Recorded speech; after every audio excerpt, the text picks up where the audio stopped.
Welcome to my YouTube channel. Chapter 6। अब आगे। Bag के पास खड़ी उस छोटी लड़की ने यौन करते हुए अभय को देखा। पप्पा इट्स बोलिंग। अभय ने सिर उठाकर उसे देखा। तारा अभी भी हंस रही थी। अभय दूसरी तरफ हो गया। तारा ने उस बच्ची को उठाकर बोली, इमरा। अभय ने कहा, जाओ भाई के पास सो जाओ, आप थक जाओगे। वो 2 साल की थी और उसे बोलना अभी भी सही से नहीं आया था। अभय उसे घूरता रहा। मेरे रोमांस में हड्डी नहीं पूरी की पूरी इमरा आ जाती है। इमारा ने तारा के गले से लग उसके होठों को साफ करते हुए कहा, टाटा। इमारा अभय को घूर रही थी। अभय ने जब घूर कर उसे देखा तब इमारा जल्दी से तारा के सीने में घुस गई। मम्मा। तारा ने अभय को गुस्से से देखा। मेरी बच्ची को क्यों डरा रहे हो? ये बच्ची नहीं मंजुलिका है और इसे मुझे दो। बोलते हुए उसने इमारा को तारा से दूर कर अपने ऊपर लिटा लिया। इम्मू बात सुनो। नहीं, आपने टाटा। अभय ने इमारा को अपने और तारा के बीच में लिटाया। अगर तुमने मेरी बात नहीं सुनी तब मैं चला जाऊंगा। इमारा जल्दी से अभय के ऊपर चढ़ गई। उसने अपने छोटे छोटे हाथों से अभय के कॉलर को पकड़ लिया, जिससे वो अभय को जाने से रोक पाए। इमारा सिर उठाकर अभय को नाराजगी से देखने लगा। गंदी बात। अभय को इस वक्त अपनी उस क्यूट सी एंजल पर बेहद प्यार आया। वो अभय से कितना भी झगड़ा करे लेकिन अभी को कहीं जाने नहीं देती थी। माय प्रिंसेस, आप बहुत अच्छे हो। बोलते हुए अभय ने उसके नोज को अपने फेस पर रब किया। अभय को बियर्ड चुभने पर इमारा हंसने लगी। पप्पा दूधी दूधी। अच्छा गुदी गुदी। बोलकर अभय उसके सॉफ्ट गालों पर धीरे धीरे अपनी बियर्ड रब करने लगा। अब तक तारा सो चुकी थी। अभय और इमारा खेल रहे थे। कनक की आंख खुली। उसने देखा शिवाय बेड पर नहीं था। हानि उसके करीब ही सोई हुई थी। उसके दूसरी साइड पिलो लगे हुए थे। कहाँ जा रहे हैं? कनक ने कहा तो दरवाजा बंद करता शिवाय रुक गया। कनक उठकर शिवाय के पास आई। शिवाय अपनी यूनिफॉर्म में रेडी खड़ा हुआ था। उसे ऐसे आधी रात को देख कनक ने कहा, इस वक्त कहाँ जा रहे हो? अभय ने एक नज़र हानि को देखा। कुछ नहीं, जस्ट ड्यूटी कॉल्स। आप और आपकी ये ड्यूटी। इट्स शिवाय प्रताप सिंह। आपको आपका स्टेशन और ड्यूटी दिखती है, न खुद का ध्यान है और न ही किसी और का। शिवाय ने कनक के गाल खींचते हुए कहा, गुस्से में आप और भी कमाल लगती है। इमरजेंसी है, सीएम की बेटी का किडनैप हो गया है, उस केस के लिए जाना पड़ रहा है। कनक अभी भी शिवाय को घूर रही थी। शिवाय ने कनक की लिप्स पर पैक देते हुए कहा, अपना और हमारा शैतान गुड़िया का ध्यान रखना, हमारा बच्चा बहुत याद करता है हमें। कनक नाराजगी से शिवाय को देखने लगी। उसका कॉलर पकड़ शिवाय को थोड़ा नीचे झुकाते हुए बोली, भूले नहीं, तुम्हारी गुड़िया मैं हूँ। पहली दफा तुमने मुझे बोला था तब किसी और को नहीं बोल सकते। कनक के चेहरे पर जलन साफ दिख रही थी। उसे अपनी ही बेटी से जलते हुए देखकर शिवाय हंसने लगा। हाँ, जानते हैं, गुड़िया भी आप ही है और हमारा पहला बच्चा भी, जिसे संभालते हुए हमने बच्चे संभालना सीखा है। कनक ने उसे घूरना जारी रखा। तब शिवाय ने कनक के माथे को चूमते हुए कहा, ध्यान रखना अपना। हाँ, कहीं बाहर जाए तब हमें मैसेज डाल देना। और शिवाय बोल रहा था कि कनक ने शिवाय के लिप को अपने लिप्स के बीच लेकर सक किया। शिवाय के हाथ कनक के चेहरा पर आ गए। उसके चेहरे को थामते हुए शिवाय कनक के और करीब हो गया। उसने अपनी आंखें बंद की। कनक के साथ इन्वॉल्व होते हुए उसे डीपली किस करना शुरू किया। कनक शिवाय के शोल्डर पर हाथ रखते हुए अपने पंजों पर खड़ी हो गई। उसकी हाइट शिवाय से कम थी। एक डीप पैशनेट किस के बाद वो दोनों एक दूसरे से देर हुए। शिवाय ने कनक को अपनी बाहों में उठा लिया। दोनों की सांसें काफी तेज रही और वो फूलती सांसों से एक दूसरे को देख रहे थे। शिवाय ने कनक को बेड पर लिटाया। उस पर झुकते हुए कनक के हाथ साइड किस कर बोला, संभालो इन्हें, बहुत भी बेकाबू हो रही हैं। कनक ने कुछ नहीं कहा। वो पलकें झपकाते हुए शिवाय को देख रही थी। शिवाय ने उसके सिर को थपथपाते हुए कहा, सो जाओ। शिवाय कनक के सिरहाने बैठे हुए इसके सिर को सहलाता रहा। कुछ देर में कनक सो गई। तब शिवाय वहां से चला गया। अगली सुबह तेज धूप चेहरे पर पड़ने से आकाश की आंखें खुली। उसने आंखें खोलते हुए इधर उधर देखा। तब वो एक बीच पर पड़ा था। शायद वो रात पीते पीते यही सो गया था। आकाश उठा तब उसके चेहरे पर कपड़ों पर मिट्टी लगी थी। आकाश ने आस पास देखा। उसकी बाइक नहीं थी। आकाश ने चाबी देखी। वो बाइक में लगी ही भूल गया था। अब कौन इतना शरीफ है कि इतने अच्छे मौके को छोड़ दे? आकाश ने उठकर खड़ा हो गया। उसने खुद को साफ करने की भी कोशिश नहीं की। वो ऐसे ही पैदल घर की तरफ चल दिया। आकाश की आंखों में आंसू थे। उसने आज अपनी बाइक को खो दिया था जो उसके दिल के बहुत करीब थी। उसने अपनी फर्स्ट सैलरी से उसे लिया था और अपने पापा के साथ फर्स्ट राइड की थी। अब सारांश नहीं थे लेकिन उनकी बहुत सी यादें उस बाइक के साथ जुड़ी थी। आकाश की चाल धीमी और धीमी होती चली जा रही थी। एक जगह आकर आकाश अपने घुटनों पर बैठ गया। उसे अपने दिल में दर्द महसूस हो रहा था। उसे जीने की कोई ख्वाहिश नहीं थी क्योंकि वो तो बेबी अपने साथ ले गई थी, उसे फिर भी जीना पड़ रहा था। आकाश ने अपने चेहरे को हाथों में छिपा लिया। चोरी उसकी बाइक हुई थी लेकिन रोते हुए आकाश नाम बेबी का ले रहा था, आरू। आकाश से बर्दाश्त करना मुश्किल हो रहा था। ऐसा लग रहा था उसका सिर दर्द से डग जाएगा। एक का उसके करीब आकर रुकी। आकाश ने सिर उठाकर नहीं देखा, उसे खबर नहीं थी वो किस हाल में और कहाँ है। कार से कोई निकला और आकाश के पास आया। वैसे ही आकाश के सामने घुटनों पर बैठते हुए उसे अपने गले से लगा लिया। आकाश और तेज रोने लगा। वो मुझे कहीं नहीं मिली, मैंने उसे हर जगह ढूंढ लिया, जाने कहाँ गुम है। ये अभी मेरे पास नहीं आना चाहती। मैं उसे बहुत प्यार करता हूँ, मैं उससे ये कहना चाहता था, फिर वो क्यों मुझे छोड़कर चली गई? वो मुझे क्यों छोड़ गई? शिवांश जो आकाश की पीठ पर हाथ फेर रहा था, उसके चेहरे पर कोई भाव नहीं थे, आंखें खून सी लाल थी। रोते रोते आकाश को हिचकियां बंधने लगी थी। आकाश ने कहा कि उन्होंने उसे वो सब बोला, क्यों उसे घर से निकाल दिया? वो मेरी बीवी थी। शिवांश ने अपनी गहरी सर्द आवाज में कहा, कभी कभी अपने वो बात कह जाते हैं जो दिल में हमेशा शीशे की तरह चुभती रहती है, और ये भी वही करते हैं जो हमारे दिल के बहुत करीब होते हैं। उसकी आवाज में एक दर्द और होठों पर बेरहम मुस्कान थी। पैलेस। वीनू चौंकते हुए उठी। उसका चेहरा पसीने से भीगा हुआ था। वीनू ने अपने आसपास देखा, कोई नहीं था, बस ऋद्वंश बेड के दूसरी तरफ सोया हुआ था। वीनू हेडरेस्ट से टिककर गहरी सांसें लेने लगी। उसे वो वक्त याद आ रहा था जब अपने पापा के एक्सीडेंट को याद करते हुए वीनू ऐसे ही नींद में डर जाती थी। हर सुबह शिवांश उसके करीब होता था, उसे संभालता था, कितनी थेरेपी, कितना कुछ किया था जिससे वीनू ठीक हुई थी। अब वो उसके डरावने सपनों में आता था। उसकी डरने पर कोई उसके पास नहीं होता। अब वो अकेले ही खुद को संभालती थी। वीनू ने अपना चेहरा साफ किया और ऋद्धव के बेड पर देखा, वो नहीं था। वीनू ने एक नज़र टाइम देखा। ऋद्धव का आज स्कूल का फर्स्ट डे था। वीनू जल्दी से उठी। ऋद्धव बाबू किधर ही आप? वीनू ने बाहर आकर पूनम को ऋद्धव की ड्रेस निकालने का कहा और खुद नीचे चली आई। वीनू ने हॉल में देखा, ऋद्धव नहीं था। ऋद्धव बेबी आप किधर हो? अनीका जो वॉक करा रही थी, वीनू को ऐसे परेशान घूमते हुए देखकर बोली, क्या हुआ वीनू, ऐसे चक्कर क्यों काट रही हो?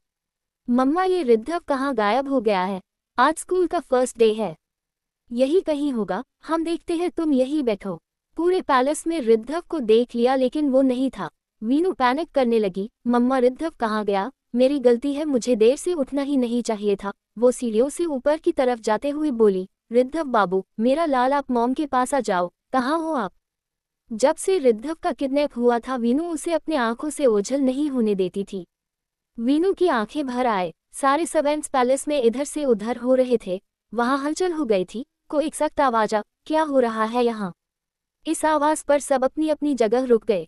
हॉल में सन्नाटा छा गया कि कोई जोर से सांस ले, उसकी आवाज भी हो। वीनू ने पलटकर शिवांश को देखा, अपनी भर्राए आवाज में बोली, मेरा बच्चा नहीं मिल रहा है, पता नहीं कहाँ चला गया। वो तेज तेज उतरते हुए शिवांश के पास आने लगी। शिवांश ने कहा, स्टॉप। वीनू अपनी जगह रुक गई। उसने दूसरा कदम बढ़ाने की हिम्मत नहीं की। शिवांश तेज कदमों से वीनू के पास आया। वीनू ने शिवांश के हाथ पकड़ते हुए कहा, पता नहीं वो कहाँ चला गया। मैं जब सोकर उठी वो नहीं था। कहीं कोई उसे फिर से तो नहीं ले जाएगा? शश शांत हो जाओ, कहीं नहीं गया होगा, यही कहीं होगा। मैं देखता, तुम शांत हो जाओ। वीनू ने हाँ के सिर हिलाया। शिवांश तेज कदमों से वहां से चला गया। वीनू ऊपर आई, सामने ही उसे ऋद्धू दिख गया। उसने वीनू को ऐसे रोते देखा, उसका चेहरा गुस्से से फूल गया। वीनू को याद आया, ऋद्धव बाबू कल आपको स्कूल जाना है? नहीं जाना है? अच्छे बच्चे स्कूल जाते हैं ना। मुझे दादू बचा लेंगे, मैं उनसे कंप्लेन करूंगा। वीनू जल्दी जल्दी ध्रुव के कमरे में जाने लगी। ऋद्धू ने उसका हाथ पकड़ लिया, स्लो। वीनू जब ध्रुव के कमरे में आई उसने आसपास देखा, कोई नहीं था। वीनू ने ऋद्धव को आवाज दी, बाबू मेरा बच्चा आप कहाँ हो? मॉम के पास आ जाओ। प्रॉमिस मॉम आपको नहीं डांटेंगी। वीनू ने देखा ऋद्धव नहीं आया। वीनू का दिल घबरा रहा था, उसे डर लगने लगा। अपने कांपते हाथों को एक दूसरे में थमे वीनू ने एक बार फिर ऋद्धव को आवाज दी। वीनू की ऐसी नम आवाज सुन कपबोर्ड से ऋद्धव निकल कर आया, मॉम रो नहीं। वीनू जल्दी से ऋद्धव के पास आई। नीचे बैठ उसने ऋद्धव को अपने सीने से लगा लिया। बार बार उसके चेहरे को चूमती बोली, बच्चा मेरी जान, बाबू आप ऐसा क्यों करते हो? वीनू की सांसें बहाल हुई। ऋद्धव ने वीनू के गले से लगे हुए कहा, मॉम स्कूल नहीं जाना। ऋद्धू वीनू के पास खड़ा हो गया। वो ऋद्धव के हाथ को धीरे धीरे वीनू के कंधे से हटा रहा था। क्यों नहीं जाना school? Good boys daily school जाते हैं, वहां उन्हें न्यू फ्रेंड्स मिलते हैं। एंड ऋद्धू ने कहा, हॉट टिचल्स। वीनू ने सिर घुमाकर उस मिनी बम को देखा और बुरी तरह उसे घूरने लगी। ये आपसे किसने कहा? मेघ चाचू। वीनू का चेहरा गुस्से से लाल पड़ गया। उसने खुद से कहा, ये मेघ भाई भी न, बच्चों के सामने क्या बोलना है इन्हें ये भी नहीं पता। वर्षा मिले मुझे, इनसे पूछती हूँ। वीनू ने रिद्धव का हाथ पकड़ा। रिद्धव बात सुने मेरी, आप जल्दी से रेडी हो जाओ। रिद्धव सैडली वीनू को हक करते हुए बोला, मॉम आपसे दूर नहीं जाना है। बेबी आप थोड़ी सी देर में वापस आ जाओगे और मम्मा आपके साथ जाएगी। आप चलो। वीनू उस हादसे से इतना डर गई थी, उसने रिद्धव को अपने से दूर रखा ही नहीं, इसलिए ही उसका स्कूल लेट हो गया। रिद्धव को भी वीनू की आदत हो चुकी है। रिद्धव को शिवांश ने गोद में उठाते हुए कहा, क्या हुआ मेरे शेर को? रिद्धू ने वीनू का हाथ पकड़े हुए शिवांश को घूर कर देखा, चुपचाप अपना हाथ ऊपर ले जाते हुए रिद्धव के पैर को पिंच किया। Dad, what happened my child? Riddhu सीधे से खड़ा हो गया। इस पागल ने पिंच किया। यू इडियट, रिद्धू ने गुस्से से कहा था। शिवांश ने रिद्धू को घूरा। रिद्धव आपको डैड रेडी करेंगे और डैड के साथ आप स्कूल जाएंगे। माँ गोदी। रिद्धू ने शिवांश को रिद्धव को ले जाते हुए देखा। उसका छोटा सा चर्मिंग बेबी फेस गुस्से और नाराजगी से भर गया, जिससे वो और क्यूट लग रहा था। बेबी फेस को छुआ। माय बॉय, आप नाराज क्यों होते हो? डैड आपसे भी बहुत प्यार करते हैं।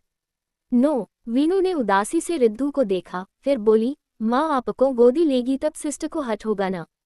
रिद्धू वीनू का हाथ पकड़कर उसे ले जाने लगा। वीनू ने जल्दी जल्दी रिद्धव का लंच रेडी किया। शिवांश रिद्धव को रेडी करके नीचे लाया। वीनू ने रिद्धव को देखा, उसका मुंह बना हुआ था। वीनू ने देखा रिद्धव ड्रेस में बहुत प्यारा लग रहा था। मेरा बाबू कितना प्यारा लग रहा है। वीनू ने रिद्धव की दोनों गालों को किस कर लिया। चले। वो लोग बाहर आए। रिद्धू वीनू से चिपका हुआ था और उसके पीछे से देखते हुए बार बार रिद्धव को जीभ दिखाता। डैड, बेटा तुम उसे इग्नोर करो, अनीका ने कहा। तब रिद्धू ने डेविल स्माइल करते हुए वीनू के हाथ को पकड़ उसके हाथ पर किस कर लिया। रिद्धव शिवांश को गोद से वीनू की तरफ आने लगा। Mom mom. शिवांश ने रिद्धव को कार में बिठाया और ड्राइवर को इशारा किया। वीनू बोली, मैं भी चलती हूँ। शिवांश ने कहा, नो नीड, मैं जा रहा हूँ। पर वो रो रहा है। नहीं रोएगा। वीनू कुछ कहने को हुई कि शिवांश ने उसे घूरते हुए सख्ती से कहा, आई सेड नो। वीनू बुरी तरह चौंक गई। शिवांश रिद्धव को लेकर चला गया। उसे ऐसे रोते हुए देखकर वीनू को भी रोना आ गया। अनीका ने वीनू को संभालते हुए कहा, आ जाएगा जल्दी, क्यों रो रही हो बीनू? बीनू अंदर आकर सोफे पर बैठी। उसने अपनी आंखें बंद कर सिर पीछे टिका लिया। उसे आज भी याद था जब शिवांश रिद्धव को लेकर आया था। चैप्टर 7। वीनू बुरी तरह चौंक गई। शिवांश रिद्धव को लेकर चला गया। उसे ऐसे रोते हुए देख कर वीनू को भी रोना आ गया। अनीका ने वीनू को संभालते हुए कहा, आ जाएगा जल्दी, क्यों रो रही हो बीनू? बीनू अंदर आकर सोफे पर बैठी। उसने अपनी आंखें बंद कर सिर पीछे टिका लिया। उसे आज भी याद था जब शिवांश रिद्धव को लेकर आया था। फ्लैशबैक। 3 दिन हो गए थे। वीनू आज भी चौखट पर बैठे हुए शिवांश का इंतजार कर रही थी, लेकिन शिवांश नहीं आया था। अब आगे सब कह चुके थे वीनू को कि वो अंदर आ जाए, लेकिन वीनू नहीं मानी थी। शिवांश वही इंतजार कर रही थी। वीनू ने आंखें बंद कर अपना सिर घुटनों में छिपाया हुआ था कि कार रुकने की आवाज आए। वो वैसे ही बैठी रही, उसे जैसे कहीं उम्मीद थी कि शिवांश उनके बच्चे को लेकर आएगा। वीनू ने सिर उठाकर नहीं देखा। तभी शिवांश ने उसे आवाज दी, शिवी। वीनू ने सिर उठाकर देखा। शिवांश अपनी गोद में रिद्धव को लिए खड़ा था। उसे देखते ही वीनू फुट फुट कर रोने लगी। जल्दी से उठते हुए वीनू ने रिद्धव को शिवांश को गोद से लगभग छीनते हुए उसे अपने सीने से लगा लिया। मेरा बच्चा, अंश मेरा बच्चा, आप उसे ले आए। वीनू रिद्धव के पूरे चेहरे को चूम रही थी, उसे देख रही थी। उसके चेहरे को छूते हुए यकीन कर रही थी जैसे वो उसके पास है। वीनू ने शिवांश को देखा। ये कोई सपना तो नहीं है न? मेरा रिद्धव मेरे पास है न अंश? हाँ वो तुम्हारे पास है। अनीका और बाकी घर वाले भी आ गए। कनक भी वहीं रही। वो रिद्धव को लेने के लिए वीनू के पास आई। तब वीनू ने उसे अपने पास कर छिपा लिया। नहीं, मैं किसी को नहीं दूंगी। वो अपनी नम आंखों से रिद्धव को देख रही थी। रिद्धव भी टुकुर टुकुर वीनू को देख रहा था। वीनू ने उसके माथे को चूमा। मेरा बच्चा। मम्मा देखो कितना कमजोर हो गया है हमारा रिद्धव।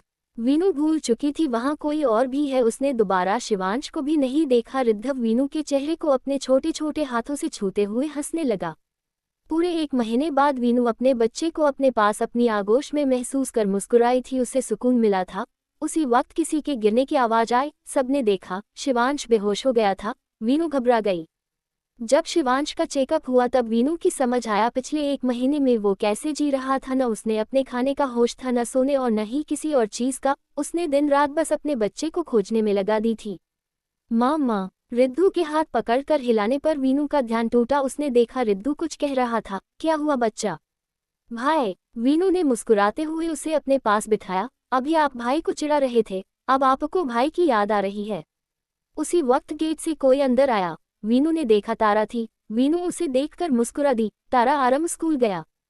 हाँ भाभी, वो तो चला गया, उसे आदत हो गई है, लेकिन हमारी शहजादी को नहीं हुई। वो आज भी जब उनका भाई जाता है तब रोती है। वीनू ने अपनी बाहें फैलाकर इमारा को अपने पास आने का इशारा किया। तारा ने इमारा को नीचे खड़ा कर दिया। इमारा छोटे छोटे कदम भरते हुए वीनू के पास आई। इम्मू, भाई रोज आ जाता है, फिर आप रोते क्यों हो? इमारा का छोटा सा चेहरा रो रो कर लाल हो गया था। उसकी लाल नाक बहुत प्यारी लग रही थी। इमारा रिद्धू को देख रही थी, को उसे आंखें दिखा रहा था। इमारा ने पलटकर तारा को देखा और रिद्धू की तरफ इशारा किया। रिद्ध। वो दोनों बराबर के ही थे, बस 1 महीने का आगा पीछा था। रिद्धू इमारा से 1 महीने बड़ा था। वीनू ने रिद्धू को देखा, फिर इमारा को हक किया। रिद्धू, वो आपकी छोटी बहन है, आप उसे डरा क्यों रहे हो?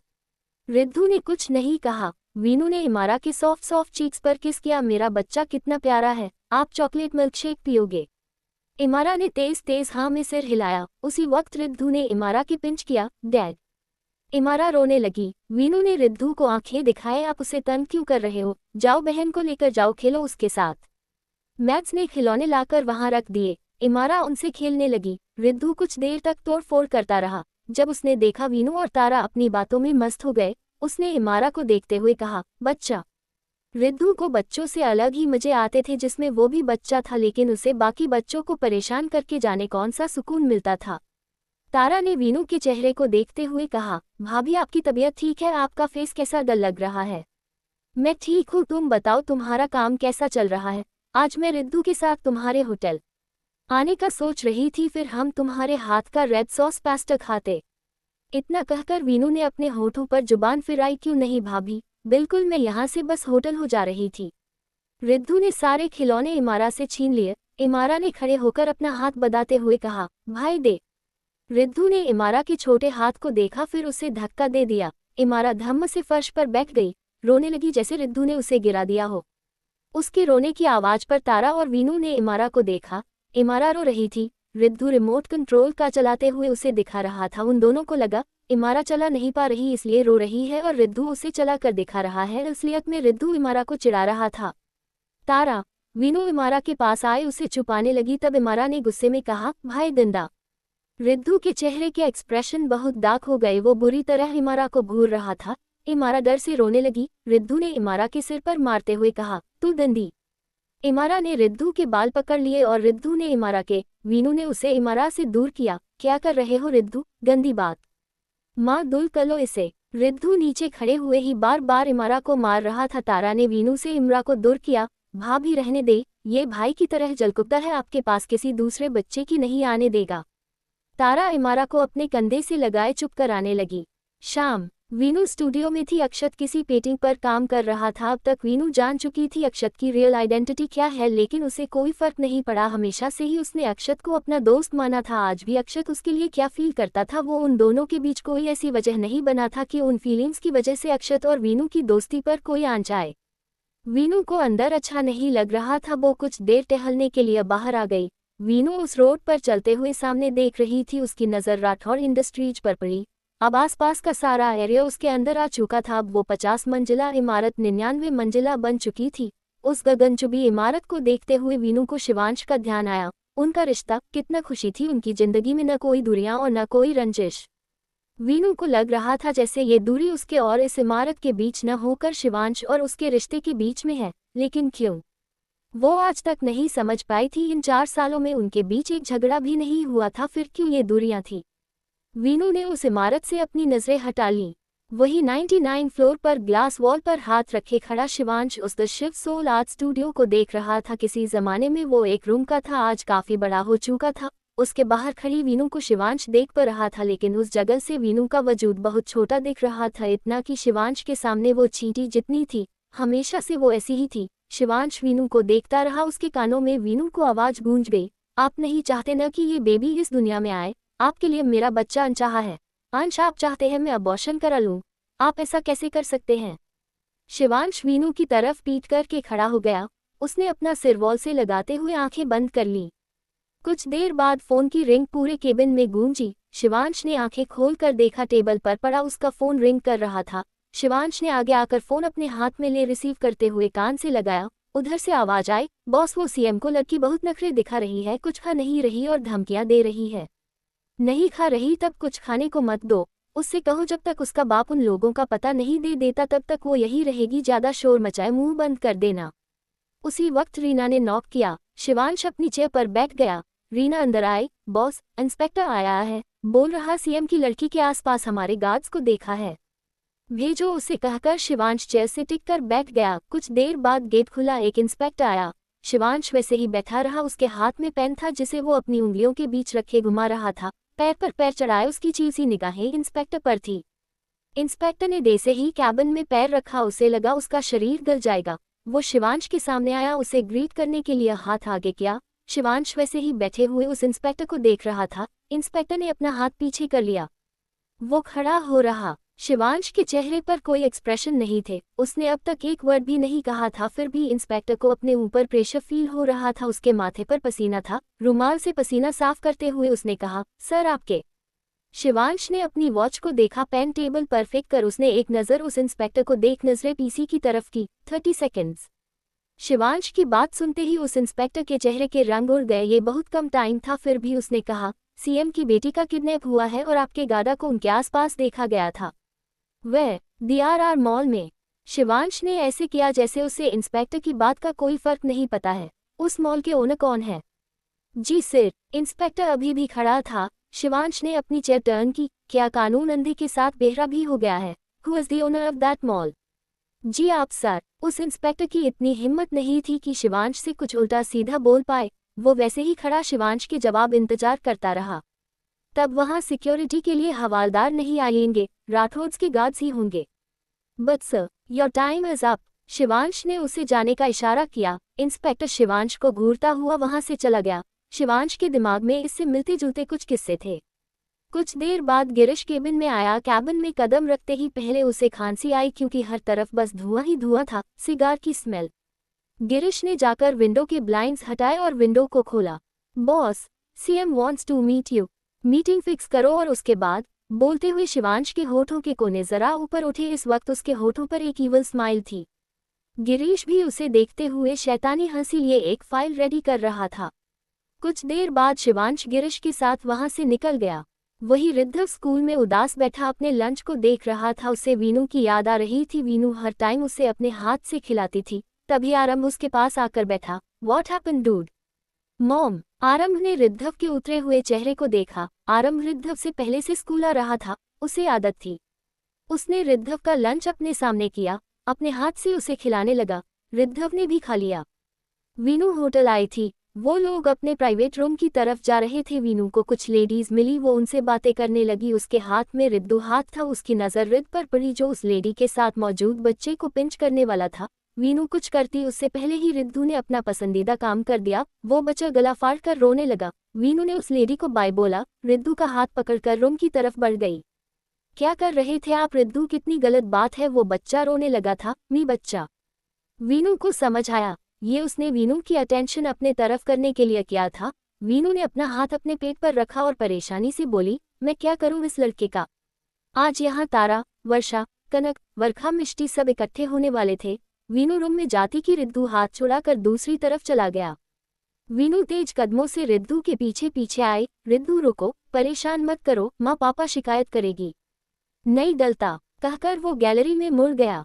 वीनू तेज चलने की कोशिश करते हुए भी तेज नहीं चल पा रही थी।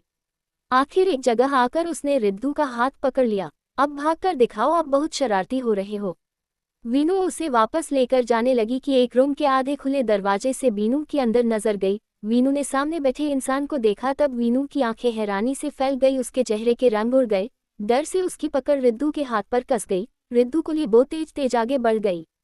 नहीं नहीं, वो नहीं है, वो नहीं आ सकता, वो मर गया था। Hotel blue diamond. Shivansh CM से मीटिंग के लिए जा रहा था। उसके साथ कुछ लोग थे।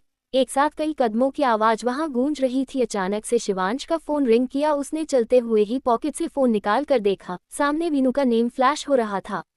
शिवांश रुक गया और उसके रुकते ही वहां सन्नाटा छा गया। वो तेज आवाज दे से कहीं गुम हो गई। शिवांश ने रिसीव कर अपने कान से लगाया।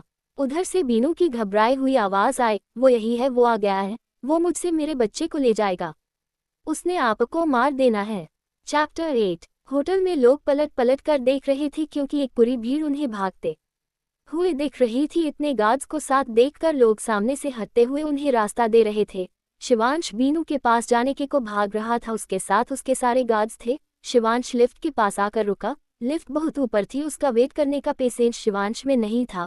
उसके चारों ओर गार्ड्स खड़े थे। शिवांश ने लिफ्ट के दूर पर किक मारी और सीढ़ियों की तरफ भागा। वीनू लास्ट फ्लोर पर थी, उस तक जल्द से जल्द शिवांश को पहुंचना था। शिवांश तेज तेज सीढ़ियां चढ़ने लगा। उसके साथ गिरीश और गार्ड्स भी थे, कुछ गासा वही लिफ्ट के पास थे। शिवांश जब तक ऊपर पहुंचा उसकी शर्ट पसीने से भीग गई थी, उसके चेहरे पर पसीने की बूंदें थी और वो हौंफ रहा था। शिवांश ने अपना ब्लेजर निकालकर फेंका और भागते हुए आगे बढ़ गया। वहीं पीछे एक लड़की खड़ी थी, उसने शिवांश का चेहरा देख लिया था। एक नज़र उसने नीचे पड़े ब्लेजर को देखा, फिर उसे उठा लिया। कदमों की आवाज आनी बंद ही गई। उस लड़की ने अपने चेहरे के पास लाते हुए ब्लेजर से आने वाली स्मेल को इनहेल किया। उससे शिवांश की खुशबू आ रही थी। अपनी गन को रखते हुए उसने कहा, वाओ, आई वॉन्ट इट। वहीं शिवांश एक रूम के बाहर पहुंचा। उसने सबको बाहर रुकने का इशारा किया और रूम के अंदर आया। पूरे रूम में अंधेरा था। शिवांश बुरी तरह हौंफते हुए सब तरफ देख रहा था। उसे वीनू कहीं दिखी। इस वक्त शिवांश के दिल की धड़कन बहुत फास्ट थी, जैसे किसी भी वक्त रुक जाएगी। शिवांश धीरे धीरे सोफे के पीछे की तरफ बढ़ा। उसने झांक कर देखा, वीनू सोफे के पीछे रिद्धू को अपने सीने से चिपकाए डरी हुई बैठी हुई थी। उसने कसकर अपनी आंखें भींची हुई थी। वीनू के चेहरे पर दिख रहा था डर किस कदर उस पर हावी है। शिवांश बिना आवाज के वीनू के करीब बढ़ा। वो कुछ बदब रही थी जो शिवांश की समझ नहीं आया। शिवांश आहिस्ता से वीनू के पास बैठा और उसके सिर पर हाथ रखा। वीनू ने एक गहरी सांस ली। किसी जाने पहचाने टच से उसे सुकून मिल गया। वो वैसे ही आंखें बंद किए तेज तेज रोने लगी। शिवांश ने देखा रिद्धू सो चूका था। उसके चेहरे पर अजीब से भाव थे, शायद अपनी माँ का इस तरह चिपना उसे पसंद नहीं आया था। वीनू की गोद में ही वो सो गया। शिवांश ने वीनू से उसे लिया, मुड़कर देखा गिरीश पीछे था। शिवांश ने रिद्धू को गिरीश को दिया और आगे बढ़कर वीनू को अपने सीने से लगा लिया। वीनू शिवांश को टाइटली हग करते हुए तेज तेज रोने लगी। शिवांश उसकी पीठ पर हाथ फेरता रहा। उसने महसूस किया वीनू का शरीर हल्का कांप रहा था। शिवांश के चेहरे पर बेहद जानलेवा भाव थे। उसकी माथे की नसें उभर कर दिख रही थी कि वीनू अगर उसे ऐसे देख लेती तब और डर जाती। शिवांश ने वीनू को अपनी बाहों में उठाया, उसे बेड पर बिठाते हुए पास रखी बोतल से पानी पिलाया। वीनू का चेहरा पसीने आंसुओं से भीगा हुआ था। उसके हाथ और होंठ दोनों कांप रहे थे।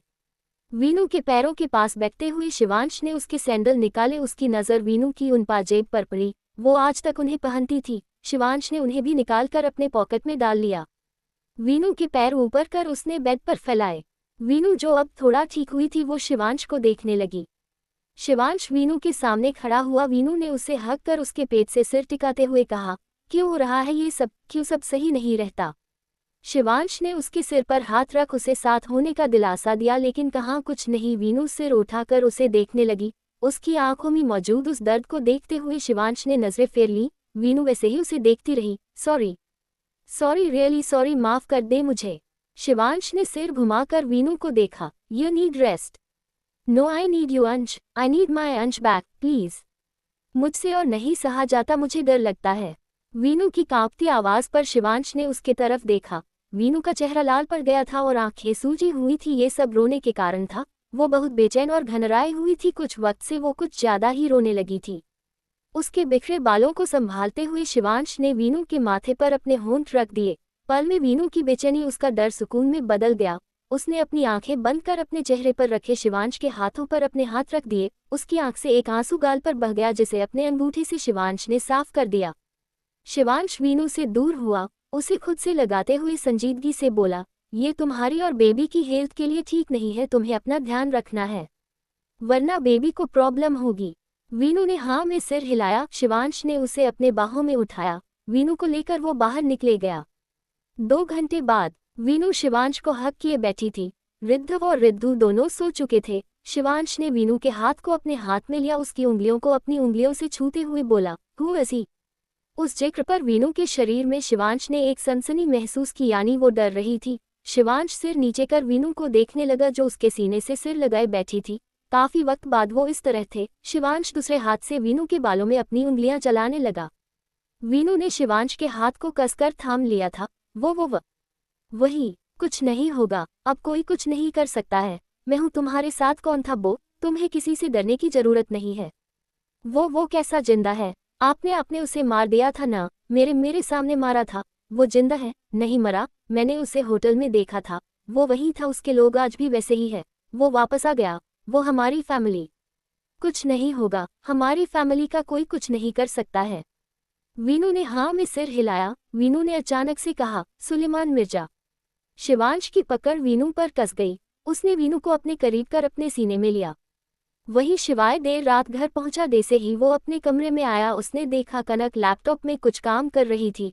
अब वो एक कंपनी की सेव थी जो उसके डैड ने ही उसे खड़ी करके दी थी, लेकिन कनक ने उनके साथ काम किया था, उतना प्रॉफिट उन्हें दिया था जितना उन्होंने इन्वेस्ट किया था। कनक ने शिवाय को देख स्माइल की। तुम आ गए?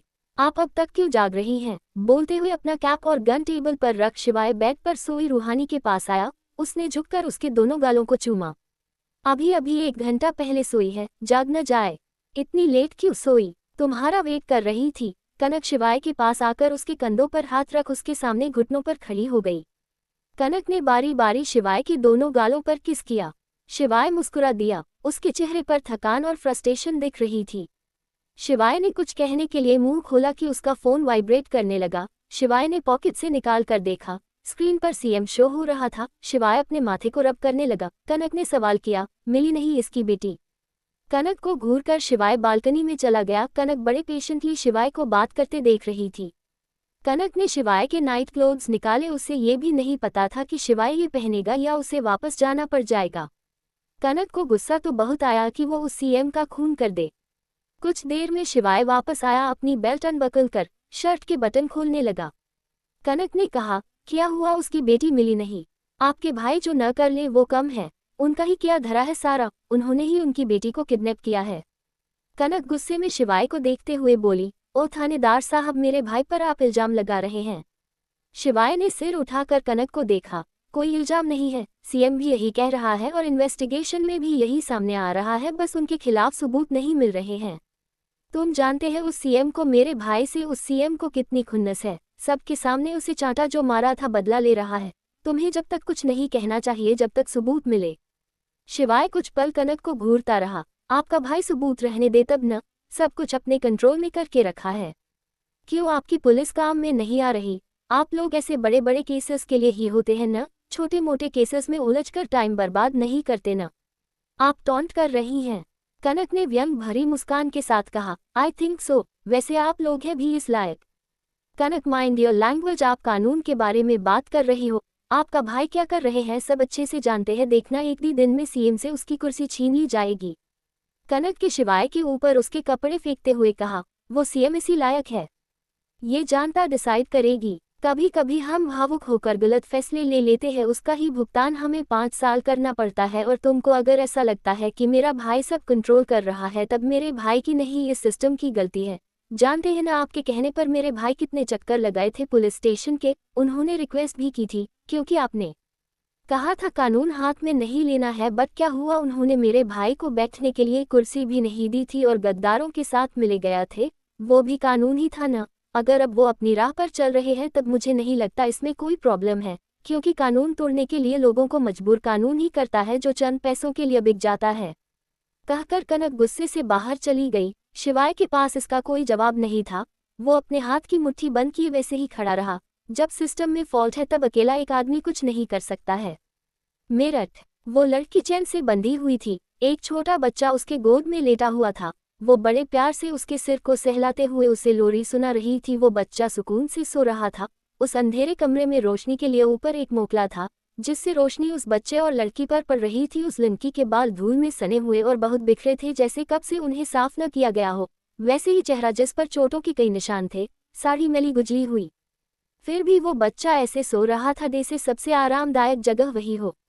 उसी वक्त गेट खुला। एक भारी भरकम शरीर वाली औरत अंदर आई। उसने पान एक तरफ थूका और गाली देते हुए बोली, उठा लो उस हरामजादे को। एक आदमी आगे आया। उसने जैसे ही उस बच्चे को छूने के लिए हाथ आगे किया, उस लड़की ने घूर कर उस आदमी को देखा। वो घबराकर 2 कदम पीछे हट गया। साले, तुम कछु काम के नाही हो, हमको तुम लोग के पिछबड़े पर लात मार कर बाहर फेंकना हा। एको लौडिया न संभाली जाती। बोलते हुए उस औरत ने बच्चे को खींचा। उसी वक्त उस लड़की ने औरत का गला पकड़ लिया। अपनी पूरी ताकत उस औरत के गले को दबाते हुए दूसरे हाथ से वो अपने गोद में लेटे अपने बच्चे को थपक रही थी। सुअरों, देख काहे रहे हो, बछुआ को छीनवे। एक आदमी ने आकर बच्चे को छीन लिया। उस औरत के आंखों से पानी आने लगा था। उसे लग रहा था वो किसी भी वक्त मर जाएगी। ए लंकी, छोड़ो वरना इस बच्चे को जान से मार दूंगा। वो बच्चा रोने लगा था। उस लड़की ने कहा, दुर्गा देवी, जिस दिन मेरे बेटे को एक खरोच भी आई, तेरी जान अपने हाथों से लूंगी। उसने दुर्गा देवी को पीछे की तरफ धक्का दिया। दुर्गा देवी जमीन पर बैठी खांसने लगी। वो तेज कदमों से आगे बढ़ी। उस लड़के के ऊपर थप्पड़ों की बरसात कर द ए उठाओ, ई को लेकर चलो बबुआ के कमरे में, आज से वही ई का ठिकाना है।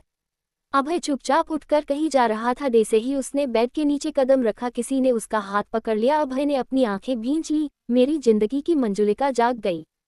उसने पलटकर जबरदस्ती की मुस्कान लिए इमारा को देखा। क्या हुआ बच्चा?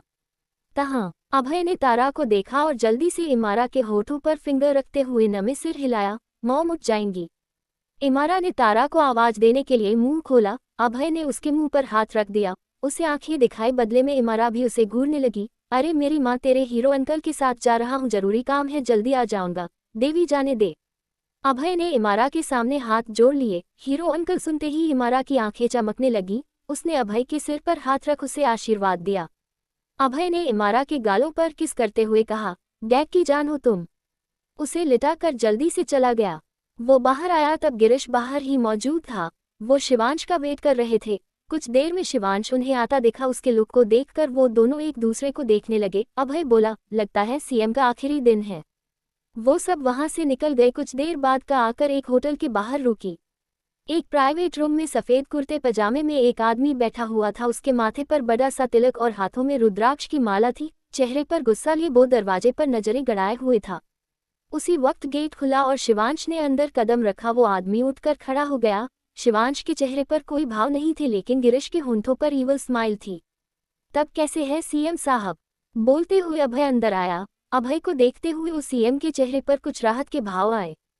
हम ठीक है, लेकिन ज्यादा वक्त तक ठीक नहीं रहेंगे आप। बोलते हुए गिरीश ने इशारा किया। खून का घूंट पीकर उस आदमी ने शिवांश के लिए चेयर पीछे की। बैठिए। वही शिवांश ने दूसरी चेयर पर बैठते हुए उस चेयर पर अपने पैर रख लिए। तुम शिवांश राठौर?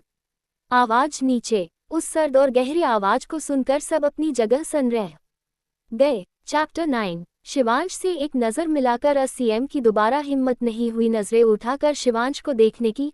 शिवांश ने अपनी गर्दन एक तरफ कर उसे देखते हुए कहा, सो सत्यम दुबे, क्या हुआ, बड़े परेशान दिख रहे हो? शिवांश राठौर। शिवांश ने एक नज़र उसे देखा। तुम्हारी इतनी औकात नहीं कि तुम राठौर्स का नाम ले सको, फिर भी जल्दी बको, क्या काम है? इस वक्त सीएम मजबूर था, उसे उसकी बेटी चाहिए थी। उसने एक बार शिवांश की इंसल्ट कर वो आज तक उसका अंजाम भुगत रहा था। वो ऐसा नहीं कर सकता था। मिस्टर राठौर, मुझे मेरी बेटी चाहिए। जाने उसे किसने किडनैप कर लिया है, वो कई दिन से नहीं मिल रही। उन्होंने गलती से भी शिवांश पर इल्जाम लगाने की गलती नहीं की। शिवांश ने सिर घुमाकर अभय की देखा। तुमने देखा है इसकी बेटी को? तुम जानते हो क्या? अरे वैसे भी अमीरी के बहुत शौक होते हैं। हाँ बॉस, से ज्यादा रिश्ते आजकल अमीर बच्चों पर वन नाइट स्टैंड का क्रेज है, गिरीश ने कहा। और विदेश में जाकर लिव इन में भी रह रहे हैं, क्या पता वहां हो। सीएम को अपने कहे अल्फाज याद आ रहे थे। अरे मिस्टर राठौर, क्या पता आपके पिताजी से किसने दुश्मनी निकाली है। हो सकता है उन्होंने कुछ गलत काम किए जो, या किसी गैंग के साथ शामिल हो, या किसी के साथ रिश्ता रखकर छोड़ दिया हो। उसने अपना बदला लिया। जो आजकल अमीरों को एक से ज्यादा औरतें रखने का शौक चढ़ गया है, वो क्या है ना, अपनी बीवी से दिल भर जाता है। सीएम गुस्से से शिवांश को घूर रहा था। उसकी आंखों में नफरत झलक रही थी। मिस्टर राठौर, आप भी जानते हैं और मैं भी, वो सिर्फ मेरा किया हुआ नहीं था, आपके डैड की गलती थी। शिवांश जो शांत बैठा था, अचानक से उसने उस सत्यम दुबे का चेहरा पकड़कर टेबल में मारा। उसके एक आईब्राव फट गई और खून निकलने लगा। उसके गार्ड्स शिवांश की तरफ बढ़े, लेकिन शिवांश के गार्ड्स उन पर हावी हो चुके थे। मेरे डैड गलत नहीं थे, वो बस एक नेक दिल और शरीफ इंसान है जो दूसरों का भला चाहते हैं। उन्होंने तुम्हारे टेंडर्स में किए गए करप्शन को सबके सामने रखा था। तुमने देश के गद्दारों के साथ मिलकर उन पर अटैक किया क्योंकि गीदड़ छिपकर ही वार करते हैं। शिवांश की आवाज़ बेहद सर्द थी, उसकी वो लाल आंखें बता रही थी वो इस इंसान की तड़पा तड़पा कर मारना चाहता है। चेहरे के बेरहम भाव सत्यम दुबे को डरा रहे थे। अपने चेहरे के पसीने को साफ करते हुए उसने शिवांश को देखा। मुझे मेरी बेटी मेरी इज्जत दे दो। उसकी इस बात पर शिवांश सिर ऊपर किए जोर जोर से हंसने लगा। उसकी वो खतरनाक हंसी बता रही थी कुछ बुरा होने वाला है। शिवांश के कानों में सत्यम दुबे की वो आवाज़ गूंज रही थी, अपने घर की इज्जत को मेरे दरवाजे तक भेज दो, मैं तुम्हें तुम्हारे बाप के दोषी का पता बता दूंगा। अचानक से शिवांश टेबल पर लात मारकर खड़ा हो गया। सत्यम दुबे जी टेबल का सहारा लिए बैठा था, वो धड़ाम से नीचे गिरा। शिवांश राठौर चीखते हुए उसने गार्ड से कहा, मार दो इसे। शिवांश ने अपना हाथ हवा में उठाकर इशारा किया। वहां जो चंद सत्यम दुबे के गार्ड्स थे, शिवांश के गार्ड्स ने उनके मुंह पर हाथ रखते हुए उनके गले पर चाकू चला दिए। शिवांश ने अपने पैरों के पास पड़े सत्यम दुबे को देखा। इन्हें इज्जत के दर्शन कराओ। शिवांश के कहने पर गिरीश ने अपना फोन निकाला, उसे लाइव न्यूज दिखाई जिस पर एक वीडियो चल रही थी। एक तरफ उसकी बेटी ड्रग्स कर रही थी, दूसरी तरफ होटल रूम में किसी लड़के के साथ इन्वॉल्व थी। सत्यम दुबे को धक्का लगा, वो फर्श पर दह गया। एंकजो जो बोल रही थी वो सत्यम दुबे के लिए किसी सदमे से कम नहीं था। शिवांश ने डेविल स्माइल के साथ सत्यम दुबे को देखा, उसका कॉलर पकड़कर उसे ऊपर उठाया। कैसा लगा इज्जत का जनाजा निकलने का स्वाद?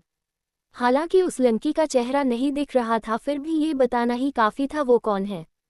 तुमने ये बिल्कुल सही नहीं किया है। अभी तुम्हारा बाप आधा मुर्दा है, अब वो पूरा मुर्दा हो जाएगा उसकी मैं। शिवांश ने पूरी ताकत से उसके मुंह पर पंच मारा। सत्यम दुबे की चीख वहां गूंजती रही थी। सेकंड न्यूज इस बार अभय ने बताया, सीएम सत्यम दुबे पूर्व सीएम सत्यम दुबे से उनकी कुर्सी छीन ली गई क्योंकि उनके किए गए सारे कारनामे सामने आ चुके हैं। वो भ्रष्टाचारी गद्दार है, उनके लिंक्स टेररिस्ट से जुड़े हैं। शिवांश लगातार सत्यम दुबे के मुंह पर पंच मार रहा था, उसके मुंह से बुरी तरह खून निकलने लगा। शिवांश नहीं रुका, उसके सामने वीनू का डरा हुआ चेहरा, ध्रुव का खून से सना होना, बेजान रहना, किसी बात का जवाब न देना, उसकी किसी पुकार पर नहीं उठना था। शिवांश का हाथ सुन पर गया लेकिन वो रुका नहीं। शिवांश को अभय ने सत्यम दुबे से दूर किया। सत्यम दुबे अपने होश खो रहा था। शिवांश ने अपने चेहरे पर लगे खून को साफ करते हुए कहा, एक न्यूज में सुनाता हूँ, बदनाम हुए सीएम सत्यम दुबे ने होटल रूम में आग लगाकर की आत्महत्या। बोलते हुए उसने गार्ड से रस्सी लेकर उसे सत्यम दुबे के गले में डाल फंदा लगाया। ऊपर लगे हुक में उस रस्सी को डालते हुए उसे खींचा। सत्यम दुबे बुरी तरह तड़पने लगा, उसकी सांसें रुक रही थी। शिवांश ने एक दो बार झटके से खींचा, वहां हड्डियां टूटने की आवाज आई। शिवांश वैसे ही उस रस्सी को पकड़ा हुआ था, उसके चेहरे पर एक सेटिस्फैक्शन था जो कुछ वक्त पहले हुआ था। उसके इंतकाम की शुरुआत कब से शुरू हो चुकी थी। आज एक मेन कल्प्रेट को सजा मिली थी। उस शमशान जैसी शांति को चीरते हुए शिवांश का फोन रिंग किया। शिवांश ने रस्सी को वैसे ही छोड़ दिया, खुद बाहर निकल आया। वो दीवार से टिककर खड़ा हुआ, उसने अपना फोन पॉकेट से निकाला। हेलो, उधर से रिद्धू की आवाज आई। शिवांश ने अपनी आंखें बंद कर ली। उसके कानों में वीनू की फुसफुसाती आवाज आई, पापा को बोलो कितनी देर में आएंगे। इसकी जगह रिद्धू ने कहा, आ जाओ। क्यों गए? ये उसका बेटा उसे ऑर्डर करता था। वीनू कुछ और कह रही तू कि रिद्धू ने कहा, खुद। शिवांश ने टाइम देखा, 5 बज रहे थे। अगले ही पल वीनू की नींद भरी आवाज आई, अब तक कहाँ है, कितनी देर लगेगी? बहुत वक्त बाद उसने ऐसे फोन किया था। शिवांश की नजरें उस जलती आग पर थी। वीनू बुरी तरह चौंक गई। शिवांश रिद्धव को लेकर चला गया। उसे ऐसे रोते हुए देखकर वीनू को भी रोना आ गया। अनिका ने वीनू को संभालते हुए कहा, आ जाएगा जल्दी, क्यों रो रही हो बीनू?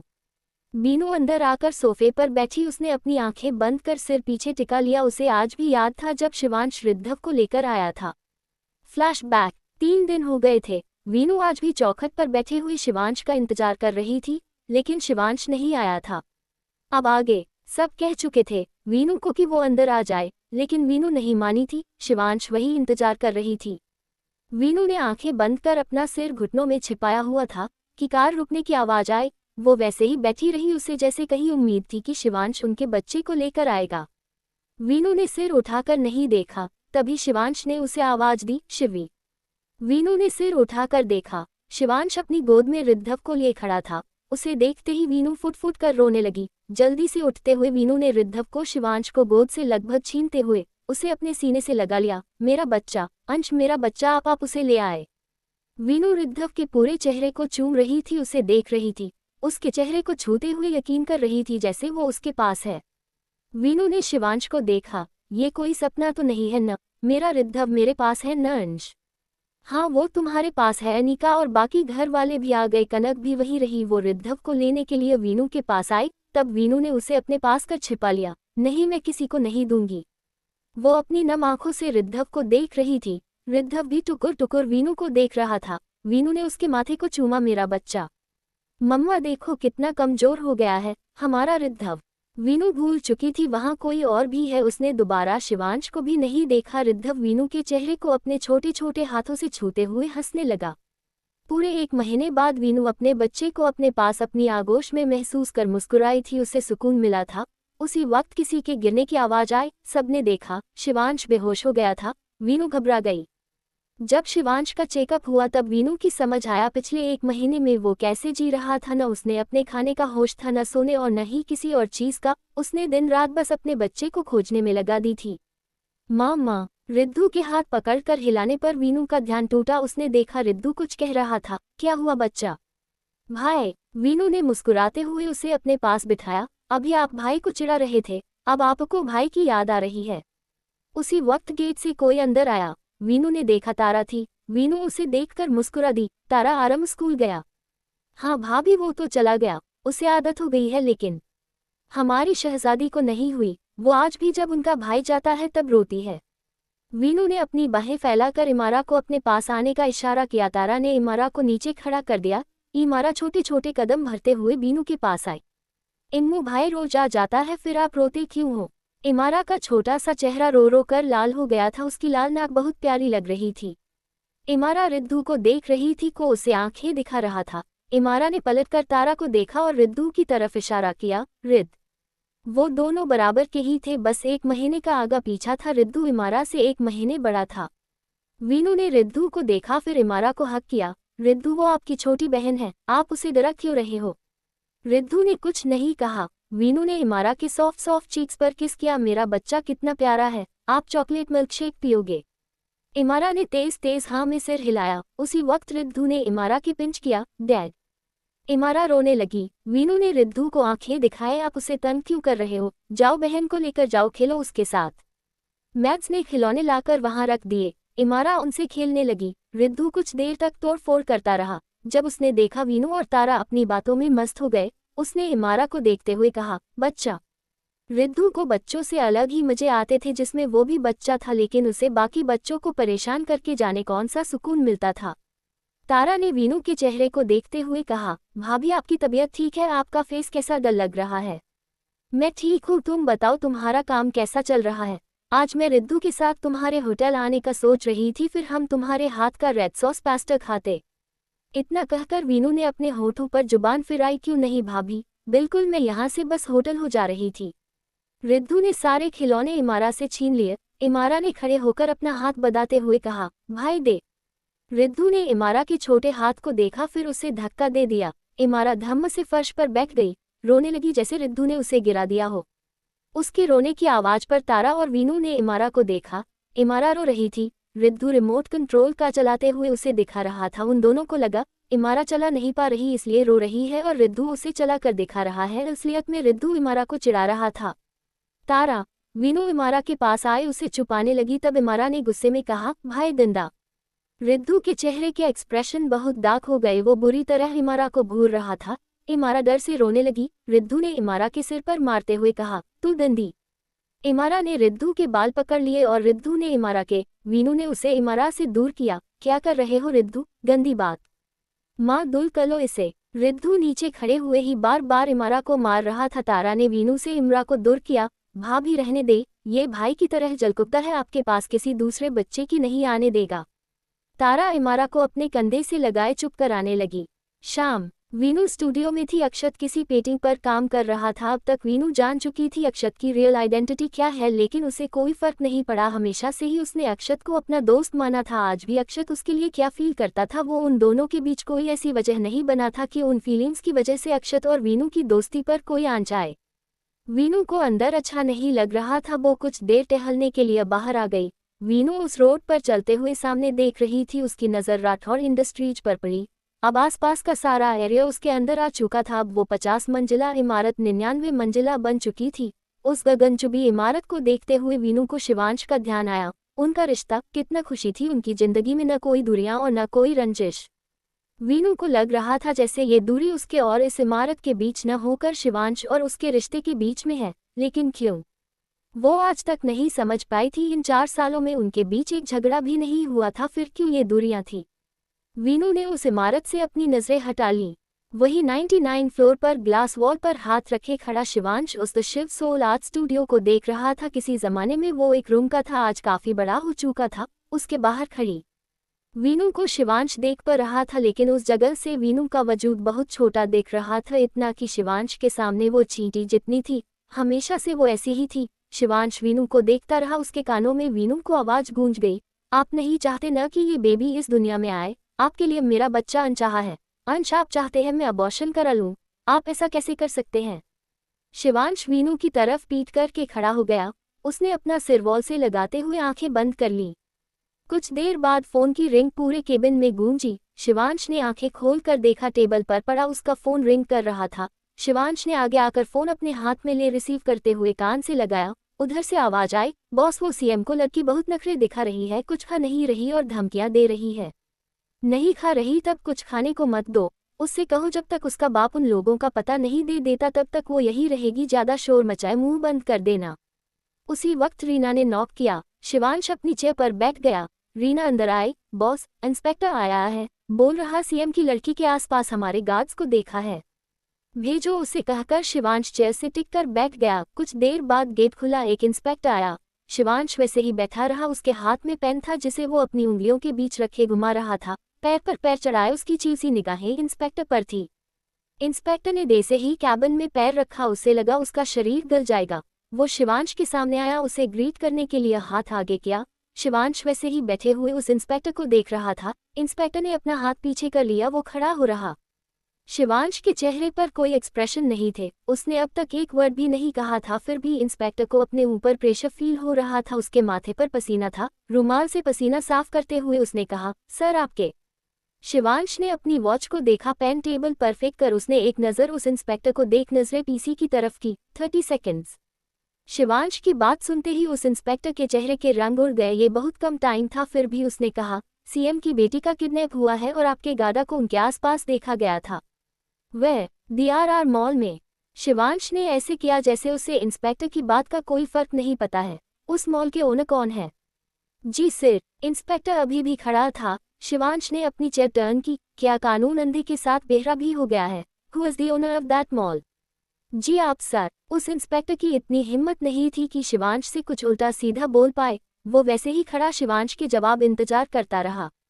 तब वहां सिक्योरिटी के लिए हवालदार नहीं आएंगे, राठौड्स के गार्ड्स ही होंगे। But sir, your time is up. Shivansh ने उसे जाने का इशारा किया। इंस्पेक्टर शिवांश को घूरता हुआ वहां से चला गया। शिवांश के दिमाग में इससे मिलते जुलते कुछ किस्से थे।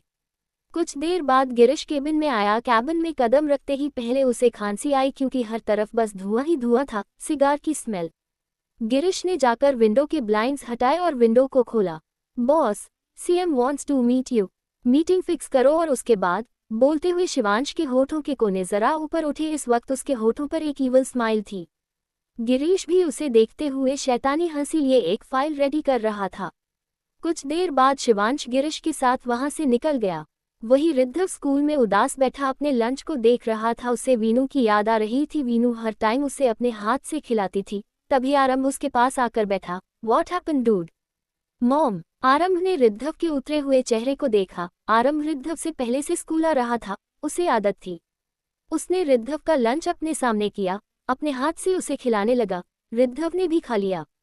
वीनू होटल आई थी। वो लोग अपने प्राइवेट रूम की तरफ जा रहे थे। वीनू को कुछ लेडीज मिली, वो उनसे बातें करने लगी। उसके हाथ में रिद्धू हाथ था। उसकी नज़र रिद्ध पर पड़ी जो उस लेडी के साथ मौजूद बच्चे को पिंच करने वाला था। वीनू कुछ करती उससे पहले ही रिद्धू ने अपना पसंदीदा काम कर दिया। वो बच्चा गला फाड़ कर रोने लगा। वीनू ने उस लेडी को बाय बोला। रिद्धू का हाथ पकड़कर रूम की तरफ बढ़ गई। क्या कर रहे थे आप रिद्धू? कितनी गलत बात है। वो बच्चा रोने लगा था। मी बच्चा। वीनू को समझ आया। ये उसने वीनू की अटेंशन अपने तरफ करने के लिए किया था। वीनू ने अपना हाथ अपने पेट पर रखा और परेशानी से बोली, मैं क्या करूं इस लड़के का। आज यहाँ तारा, वर्षा, कनक, वर्षा, मिष्टी सब इकट्ठे होने वाले थे। वीनू रूम में जाती कि रिद्धू हाथ छुड़ाकर दूसरी तरफ चला गया।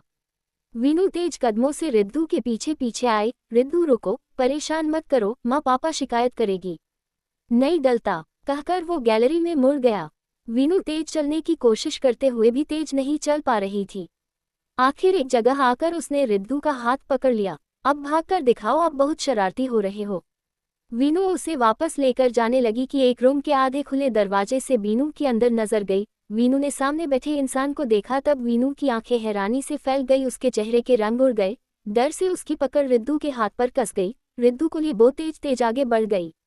नहीं नहीं, वो नहीं है, वो नहीं आ सकता, वो मर गया था। Hotel blue diamond. Shivansh CM से मीटिंग के लिए जा रहा था। उसके साथ कुछ लोग थे। एक साथ कई कदमों की आवाज वहां गूंज रही थी। अचानक से शिवांश का फोन रिंग किया। उसने चलते हुए ही पॉकेट से फोन निकाल कर देखा, सामने वीनू का नेम फ्लैश हो रहा था। शिवांश रुक गया और उसके रुकते ही वहां सन्नाटा छा गया। वो तेज आवाज दे से कहीं गुम हो गई। शिवांश ने रिसीव कर अपने कान से लगाया। उधर से वीनू की घबराई हुई आवाज आए, वो यही है, वो आ गया है, वो मुझसे मेरे बच्चे को ले जाएगा, उसने आपको मार देना है। चैप्टर 10। शिवांश पैलेस लौटा। वो हॉल से होते हुए अपने कमरे की तरफ जा रहा था कि उसकी नज़र किचन में पड़ी। अंधेरे बस इतना समझ आया, वहां वीनू है। शिवांश अपने अश्तीन को देखा, फिर उसे ब्लेजर के अंदर करते हुए किचन में आया। बाहर से आती हल्की रोशनी वीनू के चेहरे पर पड़ रही थी। काउंटर पर अचार का डिब्बा खुला पड़ा था। वीनू एक बोल में अचार के कुछ पीस किए चटकारे लेटे हुए खा रही थी। उसे देखते हुए शिवांश ने नम में सिर हिलाया। वीनू के पेट को देख उसके चेहरे पर एक सुकून फैल गया। क्या हो रहा है? इस तेज आवाज पर वीनू बुरी तरह चौंक गई। उसके हाथ लगने से बोल नीचे गिरा और अचार फर्श पर फैल गया। शिवांश ने वीनू को देखा, फिर अचार को और फिर वीनू को। उसकी नाक लाल पड़ रही थी, होठ थोड़े खुल गए और आंखों में ढेर सारी नाराजगी थी, मतलब वो रोने वाली थी। शिवांश ने अपने माथे पर हाथ रखा। शिट। शिवांश वीनू की दबदबाई आंखें देखकर तेजी से उसके पास पड़ा। वीनू अचार को देख रही थी। आपने मेरा अचार गिरा दिया, मुझे कितना मन था खाने का। आंसू उसकी आंखों में भर चुके थे। बेशक वो पहले से ज्यादा खूबसूरत, पहले से ज्यादा क्यूट दिखती थी। शिवांश ने वीनू को खड़ा कर उन टूटे हुए टुकड़ों से दूर किया, फिर वीनू के मुंह को देखा जिस पर अभी अभी अचार लगा हुआ था। उसके वो ग्लॉसी सॉफ्ट लिप्स और अट्रैक्टिव दिख रहे थे। वीनू ने तेज से शिवांश के सीने पर मारा। आप बहुत गंदे हो गए हैं। शिवांश ने हैरानी से वीनू की देखा। उसके हाथे पकड़े हुए अचार के डब्बे को वापस रखो उसे। वीनू ने झट से अपने पीछे छिपा लिया। मैं नहीं दूंगी। वीनू वापस रखो उसे। वीनू के दिमाग में कुछ आया। पिछले कुछ टाइम से शिवांश उसे सब की तरह ही एड्रेस करता था। पहले उसने कभी उसे इस नाम से बुलाया। वीनू को रोने की एक वजह और मिली। आंसू आंखों से गालों पर आ गए। उसे ऐसे रोते देख शिवांश ने आगे बढ़कर उसके हाथ से अचार का डिब्बा लेकर वापस रखा। वीनू को अपनी बाहों में उठाते हुए बोला, चलो। वीनू ने शिवांश के कंधे पर अपना सिर टिकाकर उसके गले में बाहें डाल दी। शायद सीने में कुछ चुभ रहा था। एक अजीब सा दर्द था जो जाने का नाम ही नहीं ले रहा। एक पल में वो बेचैनी बेहद बढ़ गई। वीनू ने शिवांश के शांत चेहरे को देखा। वो अब उसे देखकर वैसे मुस्कुराता भी नहीं था। रोना और बढ़ गया। वीनू ने अपनी सिसकियों को रोकने की कोशिश की, वो कामयाब भी हो गई। रूम में आकर शिवांश ने वीनू को आराम से बेड पर लिटाया। खुद जाने लगा। वीनू ने शिवांश का हाथ पकड़ लिया। कहाँ जा रहे हैं? मत जाएं। बाथरूम। आ रहा हूँ। वीनू ने जाते हुए शिवांश को देखा। पहले वो पूछती थी, तब शिवांश कहता था, बाथरूम जा रहा हूँ, चलना है? चलो साथ चलते हैं। उसे टीज करता, उसके साथ बातें करता। अब उसकी जिंदगी का वो आम सा हिस्सा रह गई थी। दुखे कुछ इजाफा हुआ, रोना बढ़ गया। वो उठकर बालकनी में चली गई। अपने आंसू पोंछते हुए वीनू ने सामने देखा। आम के पेड़ थे। वीनू को याद आया, पिछली बार प्रेगनेंसी के फर्स्ट मंथ में उसने शिवांश से कैसे आम तुड़वाए थे। वीनू मुस्कुरा दी। उसका मन और आम खाने का था। अभी तक वो खट्टा सा टेस्ट उसके मुंह में था।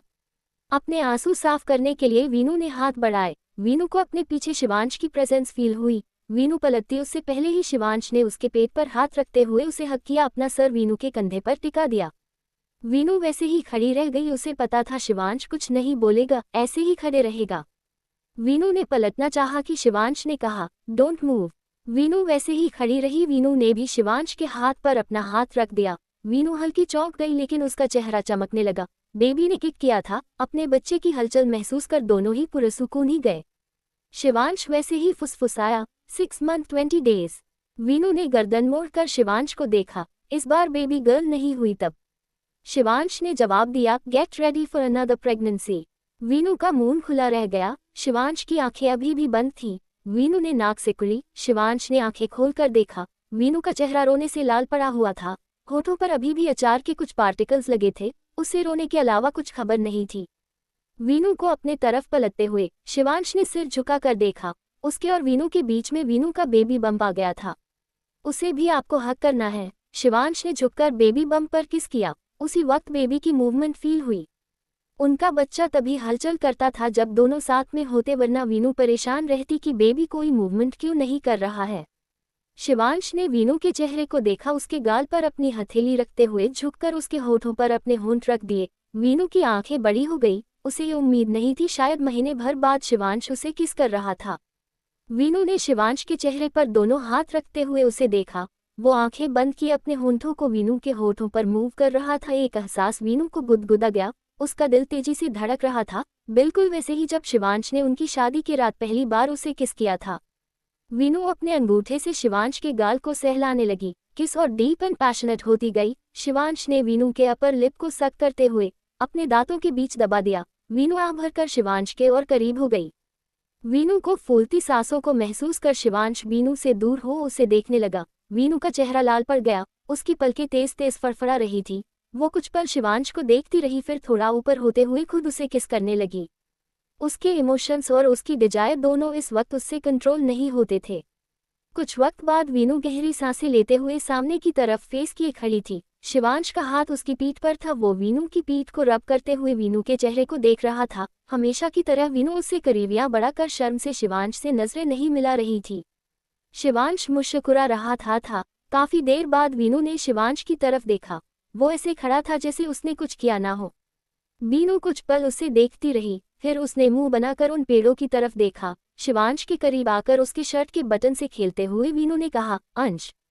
शिवांश वीनू के चेहरे को देख रहा था, वो बहुत मासूम प्यारी देख रही थी। उसके चार्मिंग फेस को प्रेगनेंसी ग्लो ने और बढ़ाया था। हालांकि ये उसकी थर्ड प्रेगनेंसी थी, वो 27 साल की, फिर भी ऐसा लगता जैसे उसकी फर्स्ट प्रेगनेंसी हो। हाँ बोलो, शिवांश के कहते ही वीनू की आंखें चमकने लगी। उसने सिर उठाकर शिवांश को देखा, कुछ चाहिए?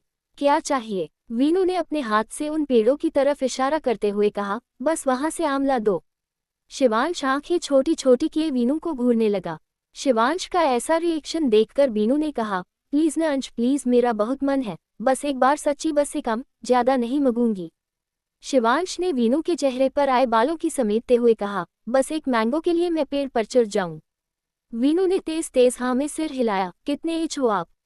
शिवांश वीनू का हाथ थामे नीचे आ गया। वो गार्डन के आखिरी हिस्से में आए, उन दोनों को देख कुछ गार्ड्स उनके पीछे आ गए।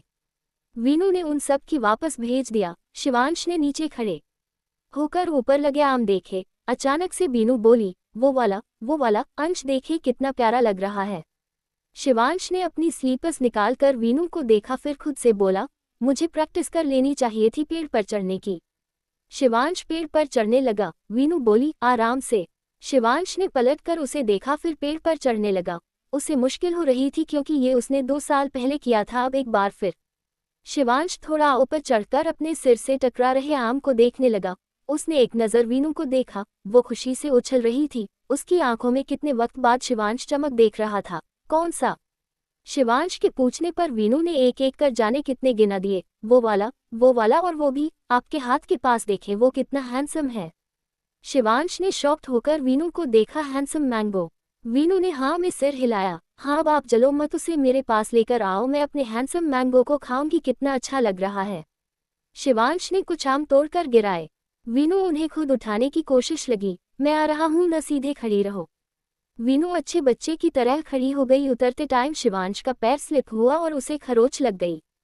शिवांश वीनू के पास आया, उसे उठाकर सारे आम दिए, बस उस आम को वहां से दूर फेंक दिया। जो वीनू को हैंडसम लग रहा था वो उसे खाने वाली थी। शिवांश ने वीनू के हाथ पर मारा, पहले इन्हें क्लीन करो। वीनू के मुंह तक जाकर आम वापस आ गया। वो अंदर आए। शिवांश ने आम अच्छे से साफ करवाकर फ्रिज में रख दिए। वीनू जो बेसब्री से इंतजार कर रही थी, उसका मुंह बन गया। ये क्या, आप मुझे देख क्यों नहीं रहे? इस वक्त रात में खाओगी, तब तबीयत खराब हो जाएगी, सुबह खाना। वीनू की बहुत तेज क्रेविंग हो रही थी।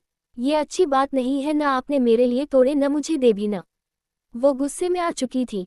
तुम्हारे गले में दर्द है, आजकल तुम बहुत खट्टी चीजें खा रही हो। वीनू बुरी तरह शिवांश को घूर रही थी, ऐसी अफवाहें कौन फैला रहा है? नहीं मानोगी तुम। शिवांश की सख्त आवाज पर वीनू सीधे खड़ी हो गई। बस एक पीस, वीनू ने रुआसी आवाज में कहा, बस एक पीस। शिवांश का दिल पिघल गया। उसने वीनू को देखा, वो किसी भी वक्त रोने वाली थी। शिवांश ने आम को पीसेस में कटकर एक प्लेट में कर उस पर रेड चिली और सॉल्ट को मिक्स कर डाल वीनू के हाथ में थमा दिया। वीनू खुश हो गई। उसने जल्दी से शिवांश को हक कर लिया। आप बहुत बहुत बहुत अच्छे हो। I love you, I love you. Veenu का पूरा ध्यान प्लेट पर था। उसे खबर नहीं हुई वो क्या कर गई। वीनू ने शिवांश के हाथों से प्लेट ले ली, उन्हें ललचाई नजरों से देखने लगी। शिवांश ने वीनू की अपनी गोद में उठा लिया। वीनू एक हाथ से प्लेट पकड़े दूसरे से खा रही थी। वीनू बेड पर बैठी आम को खाते खाते रिद्धू की बातें शिवांश को बता रही थी। शिवांश आंखें बंद किए लेटा था। वीनू ने सिर घुमाकर देखा। ये तो सो गए, मैं बात तो सुनी ही नहीं कि रिद्धू को लगता है उसके पापा उसे प्यार नहीं करते। अचानक से उसका मन भर गया। उसने आम की प्लेट एक साइड रख दी। क्या उसे मेरे वजह से लगता है? क्योंकि अंश तो अपने दोनों बच्चों से बेहद प्यार करते हैं। वो गहरी सोच में थी और ऐसे सोचते सोचते उसे नींद आ गई। आज वो सुकून से सो रही थी। उसके चेहरे पर कोई सिकन नहीं थी। आज शिवांश के साथ वक्त बिताकर उसका दिल सुकून में था। वहीं दूसरी तरफ एक होटल में टेरेस पर खड़ा एक आदमी दूरबीन से सामने वाले होटल को देख रहा था। उसके चेहरे पर शांत भाव थे, साथ ही उसके हाथ से ऊपर तक एक सांप का टैटू था जो उसके कान के पीछे आकर खत्म होता। इस वक्त शर्टलेस खड़ा था। ठंडी हवाएं उसके शरीर की छूकर गुजर रही। उसने अपने कान में लगी एयरबड को टच करते हुए कहा, क्या प्रोग्रेस है? सब अंडर कंट्रोल है, आपका ऑर्डर काम शुरू हुजूर। उस आदमी ने पीछे पलटकर वहां लगे बिस्तर पर एक लड़की सो रही थी। उसके खुले कंधे दिख रहे थे क्योंकि उसकी बॉडी एक चादर से ढकी हुई थी। वो आदमी पलटकर उसके तरफ आने लगा। काम शुरू करो, मेक श्योर वो वहां होना चाहिए। उसने पास रखे फ्रूट बास्केट नाइफ को उठाया और उसकी धार देखने लगा। उधर कुछ पल शांति रही। हुजूर, वो यहाँ की टॉप फ्लोर पर एक रूम में है। उस आदमी के होठों पर एक शैतानी मुस्कान खिल उठी। बेहतर। बोलते हुए उस आदमी ने उस लड़की के मुंह पर हाथ रखा। अगले ही पल नाइफ को उसके गले पर चलाते हुए बोला, बहुत बेहतर। खून की छींटें उसके चेहरे पर पड़ते हुए चादर को लाल कर गई। उस आदमी ने चाकू साफ कर अपने पास रखा। वहां लगी एक रस्सी को देखा। बोला, एक बार मिर्जा को कोई देख ले उसे जन्नत नसीब हो जाती है। पलटकर उस रस्सी के सहारे वो वहां से कूद गया। सामने वाले होटल में भगदड़ मची थी। वहां गोलियों की आवाज आ रही थी। काले कपड़े पहने लोग जिन्होंने अपने चेहरे को कवर किए हुए हाथों में बड़े बड़े हथियार लिए घूम रहे थे। उन्होंने कुछ लोगों को अपने निशाने पर लिया हुआ था। कुछ आदमी लोगों एक जगह बिठा रहे थे। हर तरफ को हराम मच गया। टॉप फ्लोर पर पूरी गैलरी में सन्नाटा था। एक लड़की सहारा देते हुए एक लड़के को रूम की तरफ ले जा रही थी। उसने एक दो गहरी सांसें ली। खुद से बोली, बस निधि, बस इसे कमरे तक लेकर जाना है, फिर तेरा काम शुरू हो जाएगा, फिर तू करेगी राज। अब इस झंड जिंदगी से छुटकारा मिलने का वक्त आ गया है। बोलते हुए वो रूम में आ पहुंची। उसका फोन बार बार रिंग करने लगा। उसने इरिटेट होकर उस लड़के को बेड पर फेंका। वो लुढ़कते हुए दूसरी तरफ नीचे गिरा। उसे कुछ होश नहीं था। क्या हो रहा है? क्या है? कौन मर गया? मेरे प्लान के नीच में मत आओ। बेवकूफ लड़की, हम फंस गए हैं। होटल हाईजैक हो चुका है, जल्दी से वहां से निकलो। हम सब बाहर आ चुके हैं, तुम और वो तुम्हारा प्लान रह गए हैं। उस लड़की के हाथ पैर ठंडे पड़ गए। क्या क्या कह रहे हो तुम? Thanks for watching and subscribe our comments.